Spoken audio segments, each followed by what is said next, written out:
Hi, everybody. It's Coach Les from Rialto Academy. I'm so happy to be with you today.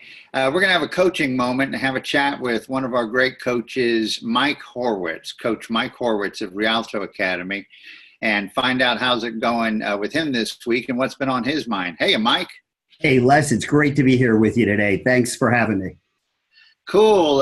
Can you tell me what's been on your mind in your coaching this week? What kind of themes are running through your current sessions?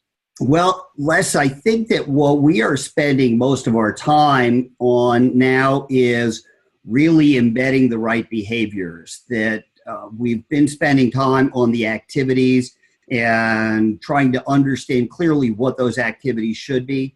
Now we're having conversations around getting them done and what the barriers are and what the wins are in the process.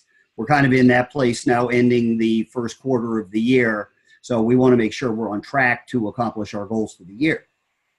Cool. So as you and I discuss very often that teachers, educators, consultants are all really important in this world. Yet if you're going to be a coach, it's because you understand how to change and nurture behavior change. So when you talk about challenges to the new behavior change, what sort of challenges come up with the clients? So, in fact, one of the conversations that we always tend to have is how hard it is to change the behavior because they're so embedded.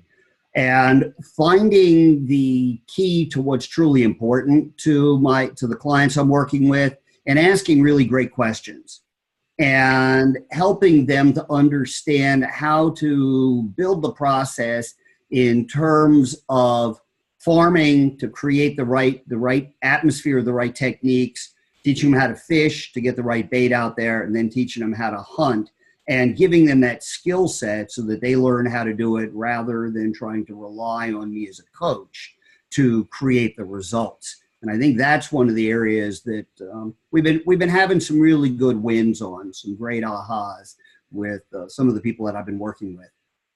If I'm hearing you right, Mike, you use accountability and compliance measures as well as teaching and learning measures through questions, through Socratic method, let's say.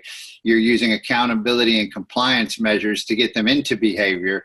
And then once they're into behavior, you expect them to kind of outgrow the accountants and compliance and accountability and to move on to the next acquired behavior. Am I hearing you right?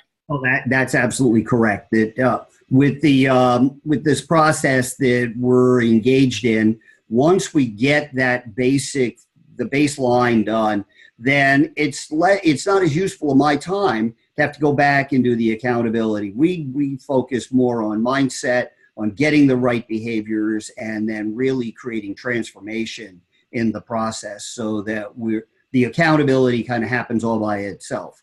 I look at the numbers because it helps me understand the process, yet at the same time, we're creating behavior change, and that's really what's important. That's fantastic. Yes, it's your behavior change that us coaches are after, just like Mike just said. It's behavior change we're looking for, and then habit, that behavior change is going to turn into habit.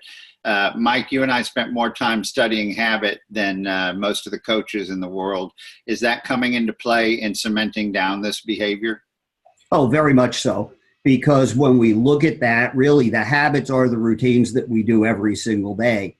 And by understanding habits, understanding the cues, the behaviors, the rewards, all of the components that underlie the habit and the results that it really helps in terms of illuminating for the coaching client the impact of what happens with that and why it's so important to understand it and then create the behavior change.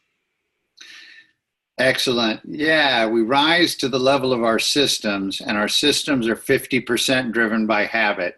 So without getting control of our habit, it's unlikely our systems are going to get really powerful. A lot of people think they rise to the level of their goals, yet if they haven't built the systems to rise to that level, then the goals aren't going to do it by themselves. Would you agree with that? Yeah, I mean, goals are great. They're really important. You have to know where you're going. You have to understand your true north. But you have to have a compass and a map. And those are the systems and the processes that help you get in the right direction and make sure that you're following that and that you really are on the path to true north. And without that, you're not going to get there. I really agree with you, and you're doing great work with your clients, buddy. We really appreciate it. Ladies and gentlemen, that's all the time we're going to have right now. And take that to heart. Listen to the man that's about to be Dr. Horwitz as he finishes his PhD here in this upcoming month. And take it to heart. Mike has a few slots available to accept coaching clients. If you're interested, let me know. Les@rialtoacademy.com. That's Les with one S at rialtoacademy.com. Mike, thank you so much for visiting with us today. Let's check in weekly and give a coaching tip out. How about that? Great being with you today, Les. Thanks very much for having me. All right. Thank you. See you soon. Hey, everybody, focus on your behavior, grow it, and take ownership of it. Use compliance and accountability to get it in place, and then think about improving your mindset. Thank you.